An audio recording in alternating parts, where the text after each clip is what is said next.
Good Friday morning, everyone. Welcome. I'm Dr. David Wild, Vice President of Performance Improvement, here in the Dolph Simons Family Broadcast Studio with Dana Hawkinson, filling in for Dr. Stites this morning. Today we have Amanda Gartner as well, our Director of Infection Prevention, Control, Quality, Magnet, lots of things. She'll be joining us from Studio B here shortly. Dana, to get started, we did a little better yesterday. We did. How did we do overnight? Well, you know, we've done okay. Again, we want the number of inpatients and active infections to be like the golf score. The lower, the better for everybody, for the community, for our health system. Today we have 78 acute infections, so a lot better than that high 80s that we were at. We were almost pushing 90. 34 of those in the ICU, but unfortunately 21 are on the ventilator, which is a higher proportion than we've had really these past few weeks. We've only had very small numbers or small proportions on the ventilator, but 21 of 34 patients in the ICU on the ventilator. Overall, we have 47 other people that are in that recovery phase. So it's about 125 patients total, and 2 of those 47 remain on the ventilator as well. Overnight, we did have 2 deaths and 119 deaths total attributed to COVID here in the inpatient, in the hospital, but also in the outpatient setting as well that we have tracked. Unfortunately, Hays, though, is still having very high infections, 35 total, with 33 of those that are active and 2 in that recovery phase. So that's a large proportion of their hospital beds. And they did have a death in the last 24 hours as well. So. And, you know, as you talk about that 125 total number, really people taking up beds that wouldn't be here if it weren't for COVID, that number has been steady now for the past week or so, 125 to 135, pretty much every day. It's very little variation. Yeah, and I remember when we had 60 to 70 total taking up beds, and you know, we were concerned if that number went up because it is taking a bed, and there are other problems that are out there: heart attack, stroke, typical infections, other types of pneumonias, things like that. We'll get to questions that you've been submitting all week and also questions live today in just a few minutes. But before we jump into those, I did want to share some numbers, some slides to sort of address the questions about what's happening that we've been getting frequently.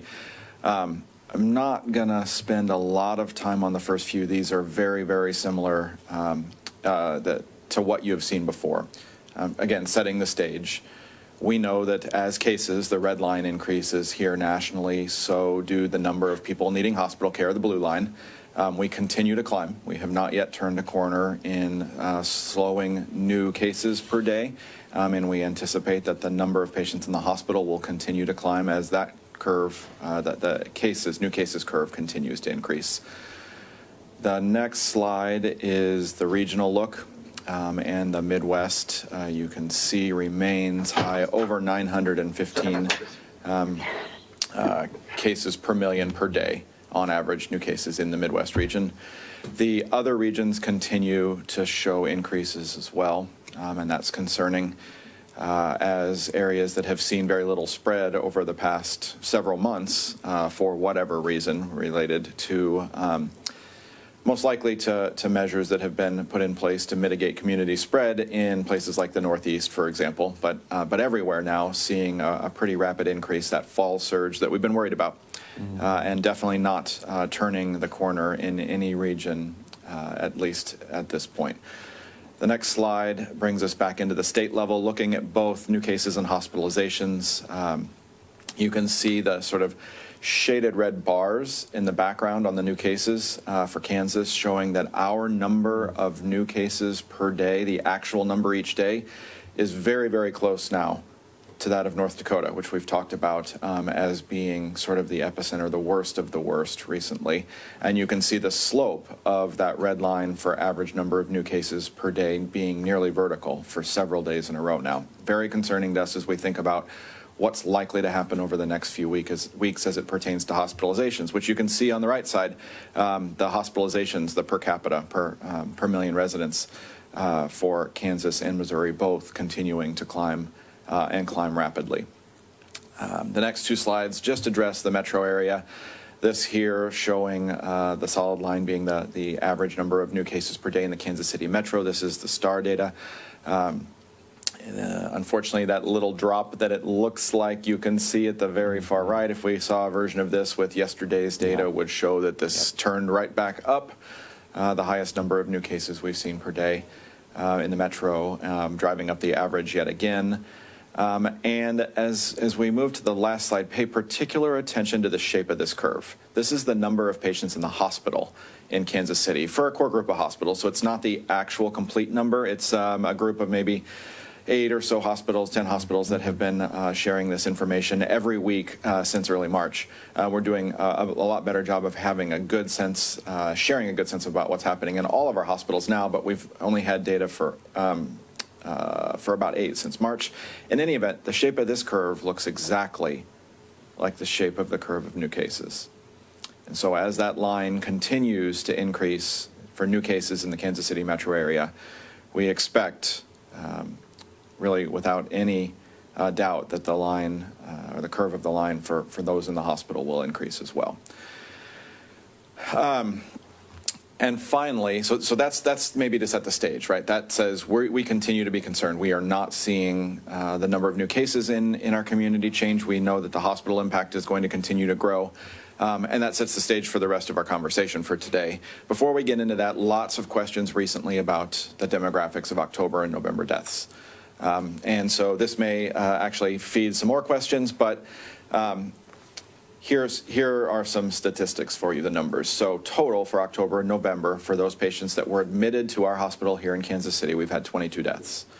That's an in-hospital mortality rate of 4.8%, which is actually lower than the average for the entire pandemic, which is about 6%, and lower than the last 3 months, which is about 5%. So more people being hospitalized, smaller percentage of them dying. It's still not a small percentage. 5% of any one disease being hospitalized, not surviving is definitely not a low number, but nonetheless, it is coming down as time goes on. So, of course, as we have more patients in the hospital, I think we talked earlier this week or last week, more than a third of our admissions have happened in the last 6 weeks.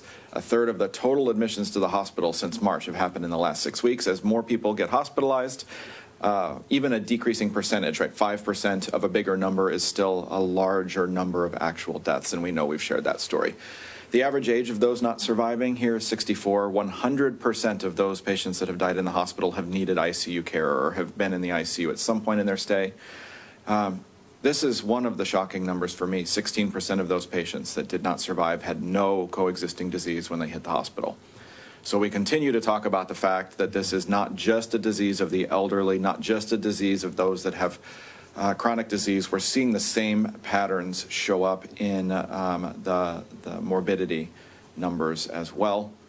And finally, just looking at the percentages of those deaths, those 22 deaths for patients that have not been from the Kansas City metro area, 52% have been, which is actually lower than the percentage of the patients in the hospital that are from the metro. So that's interesting. We'll continue to dig into that.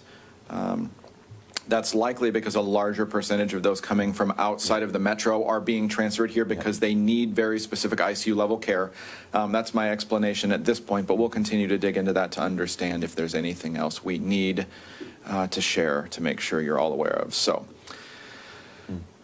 that's what I brought as far as numbers to sort of keep everyone up to date about where we're at now. Jill, before we jump into community questions, are there any reporter questions this morning?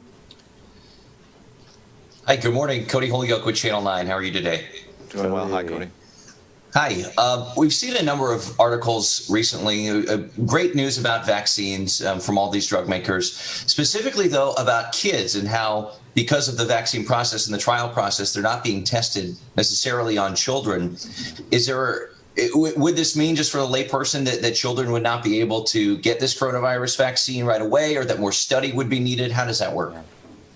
Yeah, I think in general, that's exactly what it means. We know that for the EUA, for the monoclonal antibody, specifically the one for Eli Lilly, the bamlanivimab, we know that it is the EUA, the emergency use authorization, is for those 12 and above. So just applying that, we know that if there's not enough data the EUA for the Pfizer vaccine will have a specific age, probably 18, I don't know, but there probably will be a specific age. In the meantime, Dr. Pahoud and Dr. Castro were on yesterday talking about vaccines. There will be continued studies, so we have to wait and see what is in the EUA, but we know that for those EUAs, for treatment, for vaccination, there will be specific age cutoffs. Yeah. So the phase 3 trial, right, the study group that this early efficacy data has been based on excluded anyone under 18, excluded those over 65 in most cases, and those with chronic diseases, and also pregnant women. And the other thing to note about that phase 3 trial group for both of these vaccine candidates is that the number of minority participants in the trial was less than the percentage of minority participants in the general community. So it is likely that we will see some differences in the efficacy numbers as the population being vaccinated expands to look more like the general population in our country. But I think still lots of promising news there. And a point of clarity maybe on the will children be able to get the vaccine first. It is fairly clear in both the CDC and the state distribution plans that healthcare workers will, on the front line, will be among the first vaccinated, and then it will move to those at high risk, which in most cases will not be children. So I think it's safe to assume that we won't be vaccinating children in the first wave, and probably not until later in the next calendar year. More reported questions? Hi, this is Celia at the Kansas News Service. I apologize if you already answered this. I could go back and listen later. But do you have any thoughts on the governor's new mask order and what you would like to see counties do, since county commissions have a little bit of time to make a decision, and whether it would be helpful if they followed that order, in your opinion? Well, I'll start on maybe the first answer, and then I think Dana and Amanda would both weigh in. I think in general, anything we can do that increases adherence to masking across our state will be beneficial for all of us. I think the mask order, as outlined here, this time around does really appear to give everyone the opportunity to decide over the next week or so, maybe a slightly shorter time frame now, what is best for their community. But I do think that we would all be supportive of more counties adopting something, and definitely something very similar to the governor's recommendations based on the impact that those interventions will have on the spread of disease in our community. Dana? Yeah, absolutely. Nobody likes to wear a mask. We don't like wearing masks. We don't like to go out and wear masks and see friends and family with masks on. But masks are safe. They're not going to impair gas exchange. They're not going to make you lightheaded or weak or anything like that. Most of the people, most of the general population, unless you have very specific medical problems, most of the general population can wear a mask. We've also seen that, especially in Colorado, which adopted a lot of mask measures very early on for their survival because they needed tourism. We know that has gone very well. We know that recent publications, there was a recent publication in the Morbidity and Mortality Weekly Report out of the CDC that showed mitigation strategies, including masking, do help and reduce infections, reduce hospitalizations, and reduce deaths. So it is very incumbent upon every community to understand the dynamics in their community. But as we've seen, infection is just widespread, especially in Kansas right now and in the Midwestern states. So I think it would behoove everybody, for their friends, for their loved ones, for their businesses to stay open, to continue to enact those mask mandates. Amanda, anything to add? Asking we can encourage, the better. We know it works and we know it prevents disease. Yeah, I would agree. All right, Jill. More reported questions? I'll just follow up real quick with, what is the biggest story surrounding this virus that people aren't talking about right now, in your opinion? I don't know. Yeah. I haven't talked about it. Let me think about that. Yeah. You guys talk about so much, but I just didn't know if there was something that's weighing heavily on you or anything. I think I have an idea. Okay. Something that we don't talk about very much is ourselves. and our workers. And we have had a lot of questions this week and chatter around how are our teams holding up and what are some of the hardest parts about their jobs and the most rewarding part about their jobs right now. And I think all three of you would be great to answer that. I think that probably is one of the more untold stories. Our teams really find it important to be able to offer the best possible care to anyone who needs it and as many patients as we can. And everyone's working real hard right now, and that's an understatement, and everyone's tired. And I think everyone still has the desire to provide the best care possible for anyone who needs it here. And I think we've talked a lot about how that's getting harder just from a perspective that more patients are needing that care. And so that weighs on us too. Dana, you've been out and about on the floors probably more than any of us from a clinician's perspective. Yeah, I mean, certainly workplace stress, talking with the nurses. We've talked about the shortages. So we have talked about that, the workforce shortages for nursing, for respiratory therapy, for these specialists to take care of it. But I think one of the more untalked about or discussed stories is really the other public health officers, and not just in the urban communities, because we know how hard the urban communities are hit, and we know the impact of the infections and the hospitalizations. But in the rural communities, there are still a lot of the general public who don't want to wear masks or adhere to public health guidance, and taking the brunt of that is those rural public health officers and those nurses that are doing those jobs every day to try and encourage those things. We understand what will help, but still there are groups and populations who do not want to do it, who dislike the public health officers, the nurses working for the health departments. We have to remember that we are all doing this healthcare because we care about people, and we want people to be well individually, but also as a population. So I think that's one of the stories that really isn't being talked about too much. It is important to let our rural health partners know that they are supported and continue to get out the good message to really try and stop the spread of this disease. Amanda? I think the only thing that I would add is that despite everyone working so incredibly hard and being very, very overwhelmed and just worn out, there is still this element of positivity that they're in this together, and we've got this under control, and we're going to make it through this. I know from a bedside clinical staff perspective, I've got two different teams who are supporting different roles that previously we didn't even have in the healthcare system. So, they've transitioned the work that they're doing to support our employee hotline and our swab clinic. And every day they're asking, what more can they do? Yeah. Excellent point. As you walk around, you can see people are tired, but there is absolutely still this feeling of together we can tackle this. And we will, I think, all continue to do our absolute best, and that feeling definitely is palpable as you're out and about. So, all right, any other reporter questions? I have another, because we know that, the way incubation periods work and the way that spread can be exponential, or is right now, if people started following all of the kind of infection control measures that you recommend tomorrow, this current spread would still continue for a while, right? How long would it take to bend the curve? Yeah.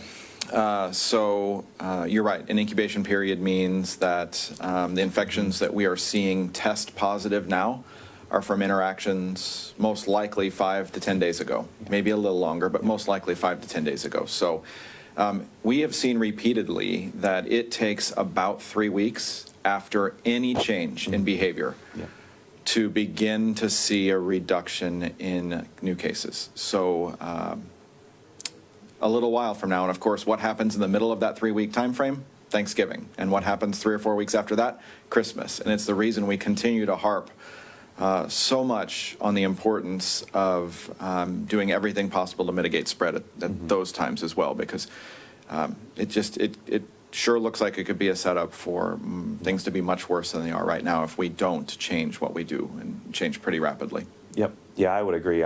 There's always the delay. There's that delay from the first infections to the hospitalizations, and we know there's the delay in deaths from those hospitalizations. But if you're thinking about incubation periods as well, we have seen the delay. Most notably when it was Memorial Day, we didn't see a large surge in further cases until really 4 or 5 weeks after that. So the minimum amount we're probably going to see is that 3 or 4 week period. It probably will take 2 to 3 infection cycles to really understand what is the full impact if everybody is being responsible and doing their due diligence and taking these measures into account in the proper means. Yeah, I keep using this phrase, but this is very quick to get worse and very slow to get better, right? People are in the hospital for 4, 5, 7 days if they're not in the ICU. If they're in the ICU, it may be 15 or 20 or 30. And so it will take some time before we see the benefit, of those behaviors changing in new cases, and even longer on the hospital side. And so we have a bit of time that we'll have to work hard to work our way through this. All right. Jill, maybe on to some community questions? Sure, if the reporters are done. All right, Sarah wants to know, is age considered a comorbidity? What are the top comorbidities that place a person at risk? Mm-hmm. Yeah, age absolutely is a comorbidity. We saw in our recent demographics just from deaths in October and November, they were in their mid-60s. So certainly we know that age above 60, but especially above 65, it puts you at higher risk of hospitalization and death. We know other comorbidities such as obesity, diabetes, high blood pressure, coronary artery disease, lung disease, and other immunosuppressing conditions, whether it's chemotherapy or bone marrow transplant or something of that nature. But I would say for the general public, as we know that age is out there in a large predominance, 65 and above, but we know other very common comorbidities such as obesity and diabetes, probably because they are so predominant in the community, are probably the largest risk factors. Marilee has a question. She's up in Skidmore, and her question echoes several scenarios. We're getting this question repeatedly, just different scenarios. She says her young adult son had symptoms and tested positive in early November. Now he's back at work. She wants to know, is he safe to come over for Thanksgiving? Yeah, I mean, this is a difficult question. Yeah, I think we know a couple of things with certainty, and then maybe Amanda and Dana will save me here, but we know that the period in which viral transmission, viral loads are high enough to actually create active infection risk, transmission risk, is about 10 days. Yeah. And that is the reason for the 10-day isolation period. And it's the reason it hasn't changed. The science is pretty sound there. So that part we know to be true. If you're worried about, does he have virus actively transmitting to others after 10 days, the answer is probably no. That's very different, though, in my mind, than is it safe? And correct. That's the difference. And I don't know what Amanda would think about that as well, because they are two different answers. You're exactly right. I think the concept of what is safe is we really have to evaluate the current bubble practices. And yep. Is your son currently living with you? Is he introducing a whole new bubble to your home? And again, as Dr. Stites has mentioned over and over and over, we really have to evaluate the risk to benefit. Is it worth it to you to spend some time with your family, or is there enough risk with your health or your well-being that maybe it makes the most sense for him not to come home for Thanksgiving? And that really is a personal choice. I'd reiterate, I know I said this earlier in the week, but there are also other reasons besides just the COVID conversation. So we know, that these same mitigation measures for COVID-19 are helping us prevent a bad flu season. And so even the chance to reduce influenza transmission by masking and keeping your bubble small, even if COVID-19 isn't specifically the issue at hand because you've recently tested positive. There are still many, many other reasons to help us keep the community safe as a whole. So I know hard questions, lots of scenarios. Unfortunately, the answer is usually the same in all of them. It's best and safest if you spend Thanksgiving only with those that live in your household.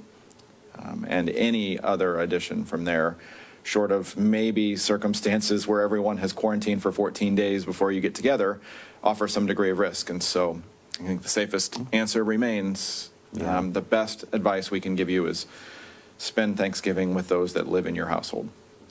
I have a question from Vicki and Lisa, and then we're going to get into our list of questions. All right, that's a cue for the master control. Vicki and Lisa want to know about, apparently the World Health Organization came out and started talking about remdesivir. So they're asking about, plasma convalescence was all that, remdesivir was all that.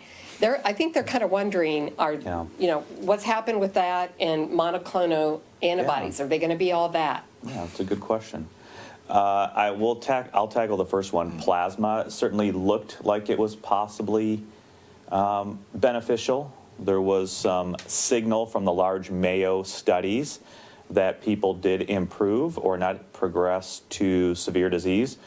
But those were people who got plasma within 3 days, and they also got very high titer plasma. High titer of antibodies. There were further studies now that have shown that it probably isn't of benefit. So we have really kind of gone away from the EUA of the plasma here at the hospital. It can be considered, but we are also involved in another trial with Vanderbilt University, led by Wissam Elatruni here, with high titer plasma. So we are still looking at that. That is still in the trial mode so that we can get definitive data. For remdesivir, that is a very good question. The World Health Organization did come out yesterday or the day before that saying that it probably doesn't help. However, it is still in the United States, the NIH COVID treatment guidelines. There is just a little bit different interpretation of the studies and what studies. For the World Health Organization, it was a solidarity trial that really didn't show benefit. There have been other trials here in the United States. So currently it is still on the NIH guidelines for treatment for remdesivir. But again, you need to treat in the viral phase. So really getting that drug 10 days, or probably even better, 7 days after within that 7 days from your symptom onset, you're probably going to have the most effect.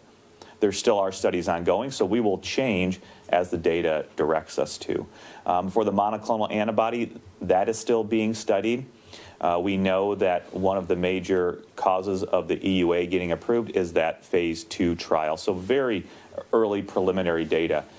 That does look like it will be beneficial, but again, there are caveats. We need to make sure that it's given within 7 days of symptom onset for the maximal benefit. There is still the trial ongoing looking at it as well, so we will adjust and change our strategies as new data becomes available. I think it's important to recognize for all of these options, right? You've listed a number of treatment options in the question. For all of these, what we're learning is that timing matters. Sometimes sequence matters. Early treatment is better. Generalized, this is a silver bullet, a panacea. Treatment options really haven't appeared, and that's not surprising. And maybe just another very general statement, but we are learning about this disease so much faster than we have learned about nearly any other disease in the history of medicine. And it's happening on a very public stage, right, because of the impact. And so we are treating or making treatment plans and guidelines based on phase 2 or limited phase 3 data, which normally wouldn't happen for many diseases. And that's also part of the reason why things are changing so often. So you're living this and seeing it play out in real time in ways we don't normally. And that doesn't mean that any of the information is wrong. It means we're learning, and that's a good thing. All right, let's get to the first of 10 community questions from the week.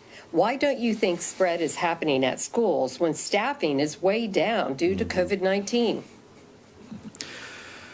So I'll hand this to Amanda here pretty quickly because she's been out and about providing some guidance to our schools. But I think what I would say is, from my perspective, I think I would qualify that statement a little bit. I don't think there's widespread transmission in most classrooms. Yeah. That's different from saying that there's not transmission in schools with all of the other activities that happen. So, Yeah. Amanda? Yeah, I think that's an extremely important component of this answer, because I think the classroom itself is a very controlled environment where you've established good spacing behaviors. Masks are most likely required in each of these settings. We've probably honed down on activities that require closer contact, so we've probably eliminated those things. So I think, as you mentioned, in the classroom itself, the risk of transmission has been mitigated to a pretty significant degree. It's the activities afterwards that may be contributing to more spread. Yeah, the other thing I might add to all of that, right, specifically around the staffing question, is much like the healthcare environment, we know that the majority of transmission for school staff is not in the classroom or even on the school campus, but remains in the community. And so that's the big impact on staffing. But nonetheless, it definitely has created a situation where there's obviously concern among our superintendents and school boards about the ability to keep enough staff to keep the classroom safe for all grades. So hard questions there. And I know from personal interaction with a number of the superintendents, really a lot of the superintendents across the metro, they are very, very focused on what's best for the education and the safety of our children. And they are working very hard to make hard decisions. So I think kudos go out to a group that really I wouldn't want to be in their shoes either. Yeah, and I think the other thing to talk about is, you know, just as we've seen here, the adults in the school, are they congregating? Are they eating lunch because they think they're safe because they're with each other every day? They're not using masking, they aren't distancing. They're in meetings, things of that nature. So it's very important for those administrators at the highest levels, but also in the schools themselves, to continue to re-educate and encourage their staff to be vigilant and do the right things when they are together or meeting or having lunch or anything like that. Should I travel on a plane now? Airlines advertise that they're safe. Well, you've been there. I did it a long time ago in June. I don't know that traveling now is safe. Again, remember, the CDC just yesterday said really discourages any travel. Certainly car travel is safer than airplane travel, but the airplane travel, you know, it's really being discouraged by the CDC right now because of such widespread disease in the nation. You know, the airplane, you can wear goggles or a face shield and a mask. You can use hand hygiene.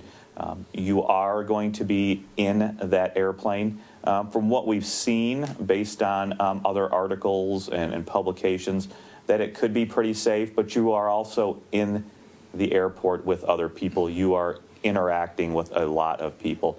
So I think there are a lot of steps there in which you have that higher risk of contracting the disease. Is it safe to put two COVID-19 positive patients or people in the same room in the hospital or at home? Mm-hmm. So I know, Amanda, we've all had a number of conversations about this. Do you want to start us off? Yeah, so we have not had to put two COVID-19 positive patients in the same room, fortunately, but I think we've decided that if we absolutely needed to, that we didn't feel that it would pose a significant risk to each individual patient. We've also identified that if you've got two like family members who have COVID-19, most likely they are around each other, they're within their bubble, so having them what we call cohort together is likely not going to cause any significant problems for either one of them as well. Yeah, I would agree, and we have debated this a lot at the health system for the safety of our patients. I think overall that, especially as Amanda said, if you're in the same household, it should be fine. Now, if these are two separate patients from, you know, just two areas who are admitted and we need to put them in a room because we have no other rooms, I do probably feel it's going to be safe. The amount that one person, now we do try to mask all of our patients as well, but the amount of respiratory droplets that one person will breathe out and the other person could potentially breathe in. Again, we do have engineering in the hospital with air turnover. We will have separation as well. The amount that one person would breathe in is probably minuscule to the actual amount of virus titer that they're replicating in their body at the time anyway. So you are building up your immune response. So Theoretically, I don't necessarily have a problem with it, but we know other hospitals and other academic health systems are doing that as well. Correct. Okay, this next question, question 4. The phone's kind of blowing up with this again today, too. People are having a hard time understanding. The health system reports 900 plus licensed beds and only 120 some COVID-19 patients. That doesn't sound overwhelming. Why is the healthcare community feeling so stressed? Yeah, so get ready for a lot of numbers here. You may need to get your calculator Get your out. calculator. Yeah.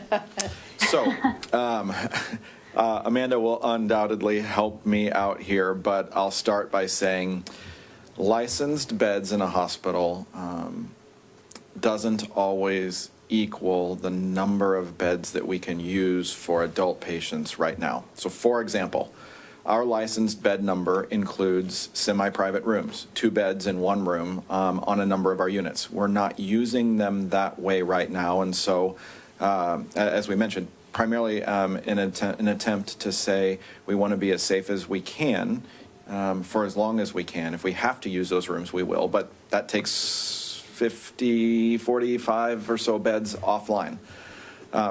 Also included in that licensed bed number are our labor and delivery rooms, which cannot be used for other adult care and need to be used for babies that continue to be born.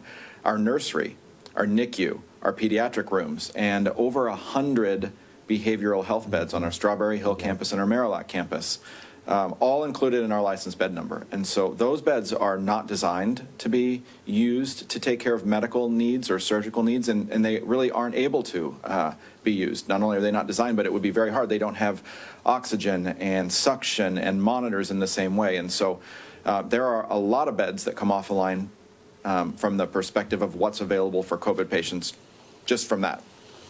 So to put that in perspective, we have 501 adult beds that can be used, non-ICU beds that can be used for medical surgical care here in Kansas City, and 133 physical ICU beds that can be used. So that's 634 physical beds. And right now, 125, we said this morning, of those beds are being used by COVID patients. That's 19.7%. Basically, 1 in 5 of our beds are filled with COVID patients.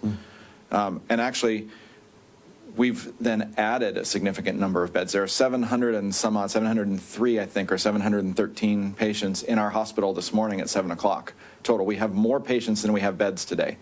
And that's because all of those other reasons that bring people to the hospital are still happening. Strokes, heart attacks, cancer, COPD, right? All these things that we talk about that people need hospital care for just haven't gone away. They don't go away because of COVID-19.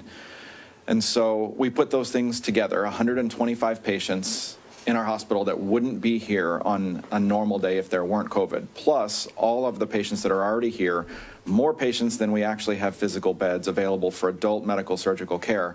And we're stressed. I mean, if that doesn't paint a picture of why it's hard and close to overwhelming and why we're worried that a flood, right, of 10 more patients would be really challenging, let me know and I'll try to run through it again. And maybe I'll reinforce one more time. There is not another disease process, not cancer, not heart disease, not anything, not one other disease process that takes up 20% of the beds in this hospital. Not one.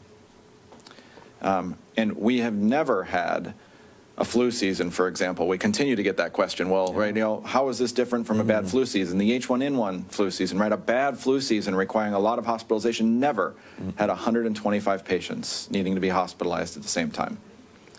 I think those are the things that I would say to start off answering that question. And Amanda or Dana, I know, Amanda, you were giggling in the background about the 900 licensed beds.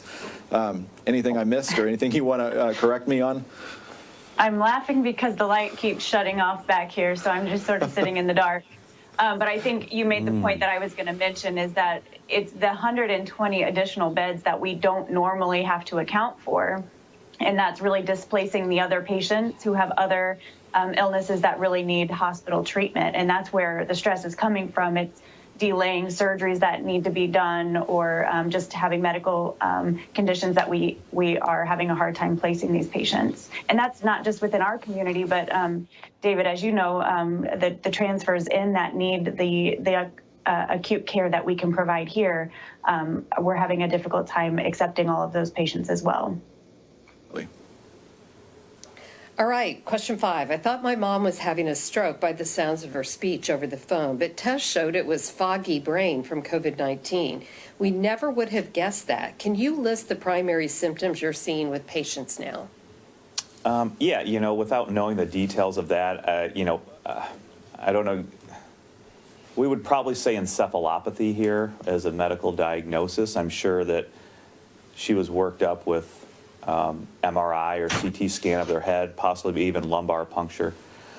We understand now that some people, especially those over 65, may present only with that symptom. There was a new report out just in the last 24 hours about this type of symptom, about encephalopathy or confusion.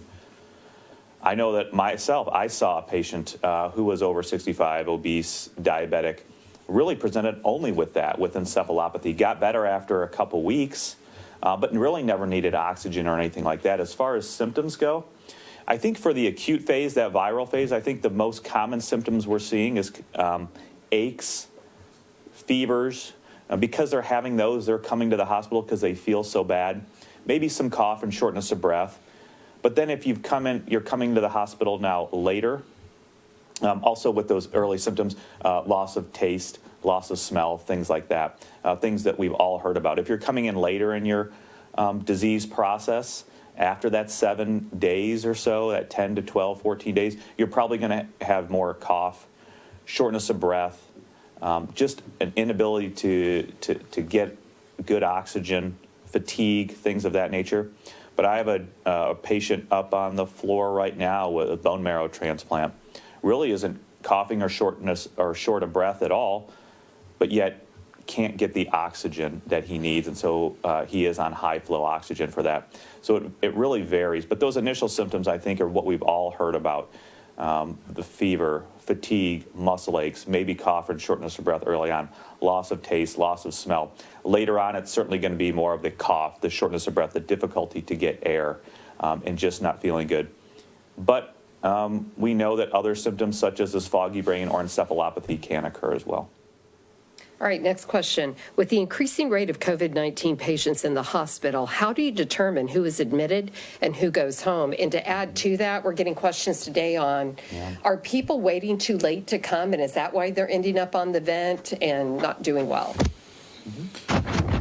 Yeah, so a lot of points probably to make in answering those questions.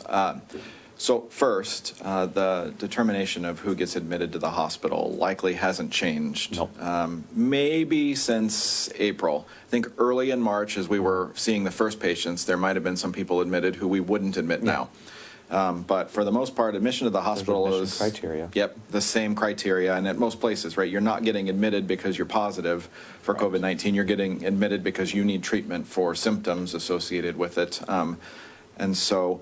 That challenge, right, of a growing number of people who meet those criteria, but the same number of beds is part of our the tension we're feeling around capacity.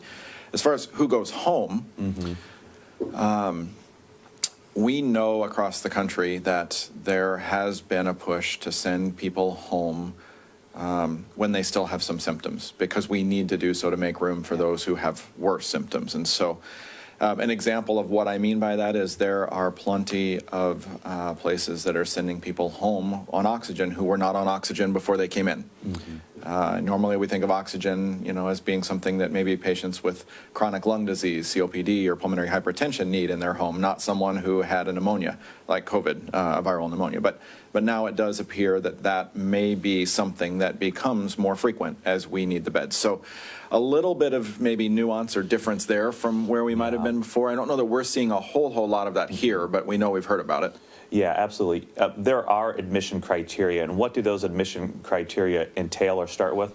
It starts with the vital signs. That's why they're vital. So vital signs includes heart rate. Are you tachycardic? Is your heart rate above normal? Your respiratory rate. How many times are you breathing? What is your blood pressure? What is the amount of oxygen getting into your blood?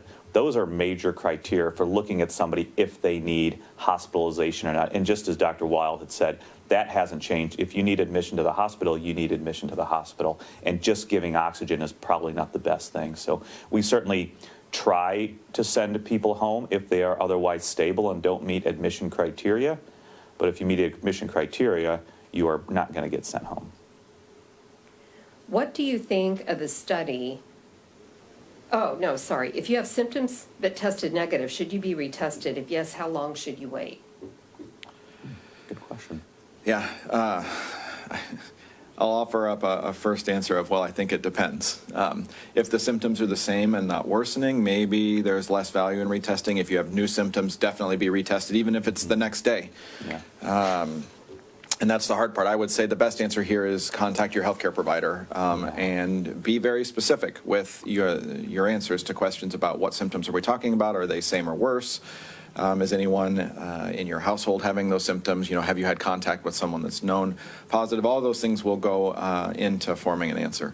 And I think it depends what test too. If it's an antigen test or anterior nares as opposed to a PCR test and a nasopharyngeal swab, if that's negative, you definitely should follow that up with a confirmatory PCR test as well. But I think the best advice was given by Dr. Wild.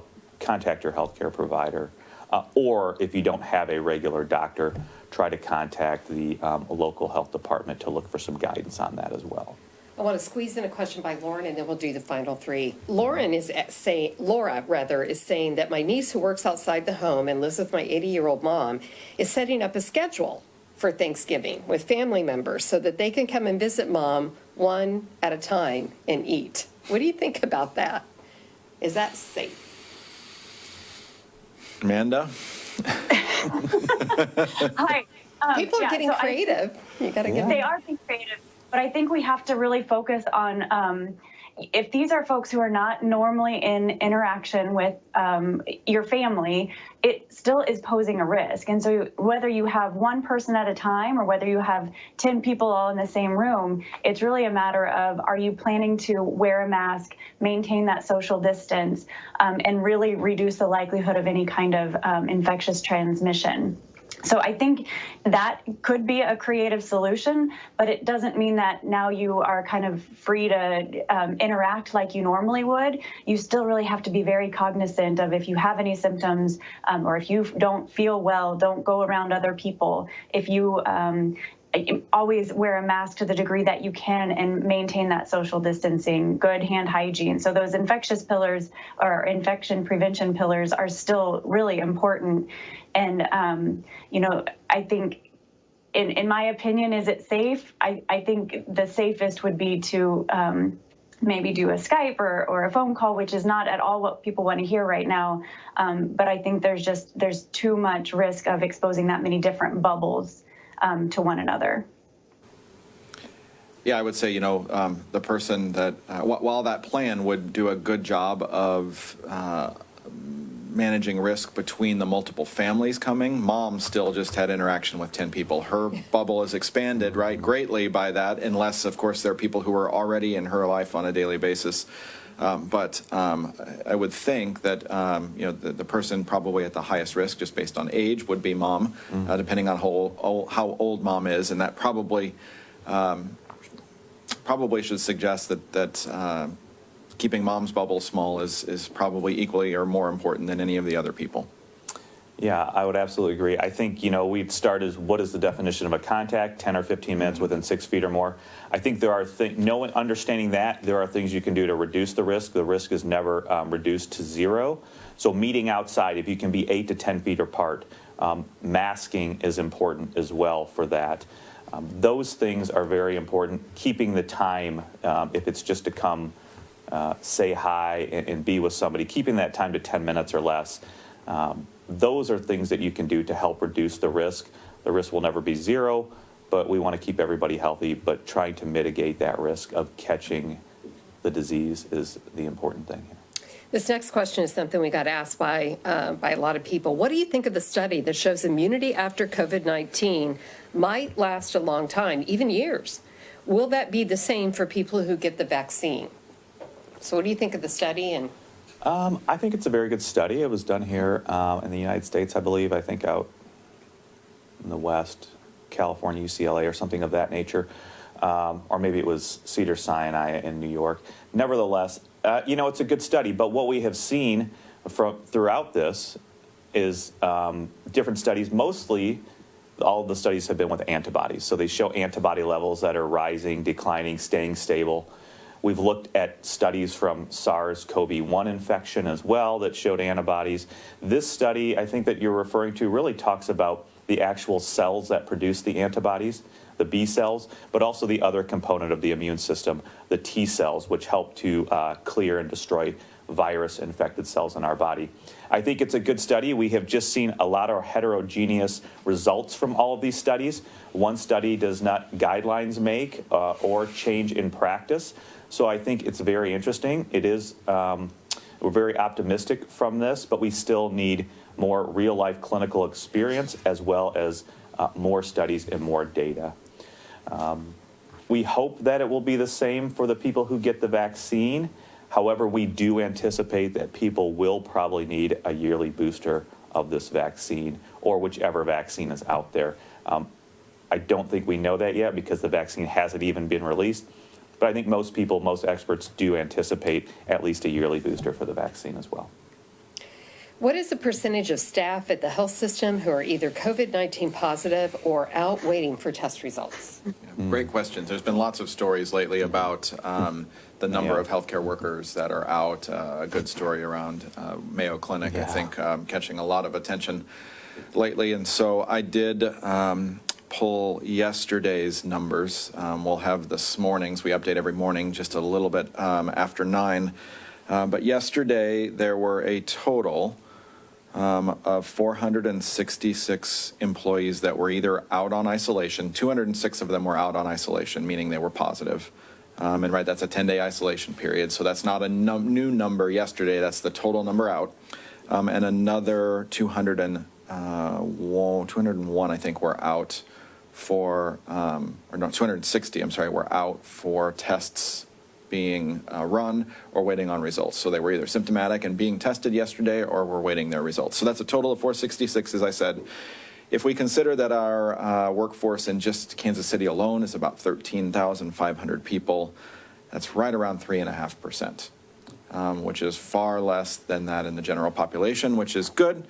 I think, we know that healthcare workers do have extra experience, training, understanding, all of those things in the pillars of infection prevention and control, and that those behaviors do tend to spill over into their personal lives. So we would expect to see that number being a little less than the general population, but it still remains hard. 3.5% of our workforce is not a small impact. Now, they're not all nurses or doctors or bedside staff. There are a lot of support staff too, which are equally important, right? The people who help make sure that our patients have food or can clean our rooms and keep us safe.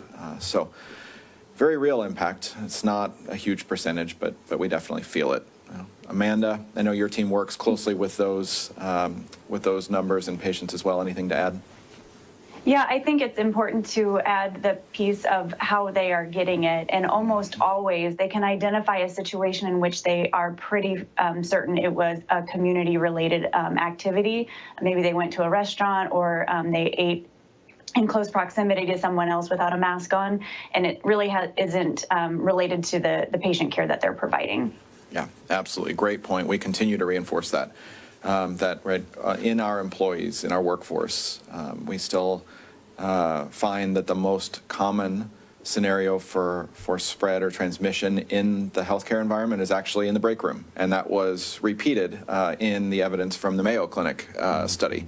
This is really not something, a picture at all where we have healthcare workers contracting the virus because they're taking care of positive patients.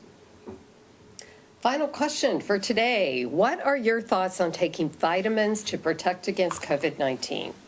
And D and C were the leading. Yeah, I'm not a big proponent. So I would say that for the most part, in America, a lot of our diets do have these things. I think for just pure health, we don't really need to supplement too much. There may be things you want to supplement. I think taking vitamin D is very important for your overall general health as compared to some of the other vitamins, especially like vitamin C and things of that nature. But for protection against infection from COVID-19, or progression of disease. There is no evidence to say that those do help protecting you from infection or protecting you from disease. We know that there are studies ongoing, but there is really no data to suggest one way or the other that it will help or be beneficial. All right. Well, Monday we will be joined by Mayor David Alvey, the mayor of Kansas City, Kansas, and chief executive of the Unified Government of Wyandotte County. He'll be here to talk with us a bit about what we're seeing in virus transmission and spread across the Wyandotte and Kansas City, Kansas communities, as well as talk a bit about masking efforts and what our public health and elected officials can do to help on that front. Dana, final thoughts today? It is getting bad out there. We see a lot of stories more and more every day now about surges increasing infection rates. There's a lot of things that people want to do to protect against infection, taking supplements, taking vitamins. The most important things that you can do is really those non-pharmaceutical interventions that we talked about. Wear your mask, do your hand hygiene, socially distance, and really most important, because we have seen this happen now for the past several weeks, avoid large gatherings. That is going to be vitally important moving forward through these holidays, through this winter season. Thanks. Amanda? Yeah, I think to echo Dana's comments, I think my advice for the upcoming week is to really be thoughtful on what your Thanksgiving plans are, and if it's really worth it to engage with folks outside of your bubble. And that's not great news, and I feel like a Debbie Downer, but I do think it's something that we should all be really thinking about as we approach Thanksgiving. And I guess I would end maybe with a little story. A friend asked me last night to join via Microsoft Teams her family to talk with her teenage grandchildren about sort of things in general related to COVID, but some specific questions that they had about what they could do to make sure that they were safe and to protect their family. Great conversation. And I was struck by their response when I said, we all have a lot of power right now, every one of us. We have a lot of power to make important decisions, the right decisions, as hard as they may be, about what we choose to do. And that power means that we have pretty significant control over how we keep ourselves safe, our friends safe, those we care about, right, our family, those we love safe. And that's for each of us to remember, I think, as we make decisions about what we do going into the weekend, into next week, into the holidays.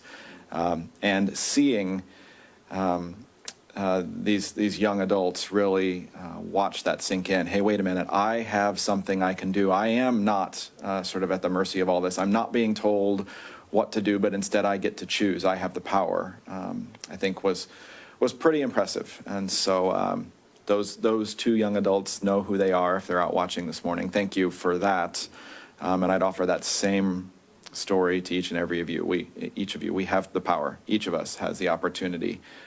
In Dr. Steit's words, we the people have the opportunity to make a difference. So be safe this weekend. Next week, we'll have Anil Gallmacher, one of our long haulers who was with us earlier this week back on the update, telling us a bit about the health problems he had that began in April. He told us as bad as it's been for him, it's been harder on his wife and family. Here are his words as we say goodbye for the week. Dr. Steitz will be back with you on Monday. Stay safe out there.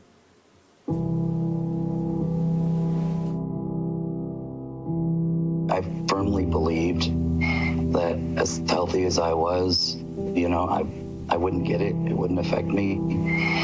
I even told my wife it wouldn't be that serious if I got it.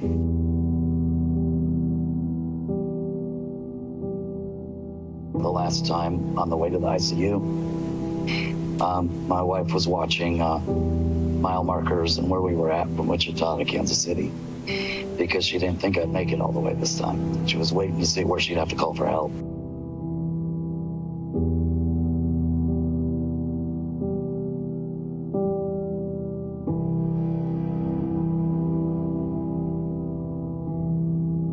It took an inordinate amount of labor and man hours and doctors and nurses to keep me alive and get me back, even up till now. You know, it scares me if enough people show up that need as much care as I needed to stay alive, if there will be enough services to keep them there or for people to recover.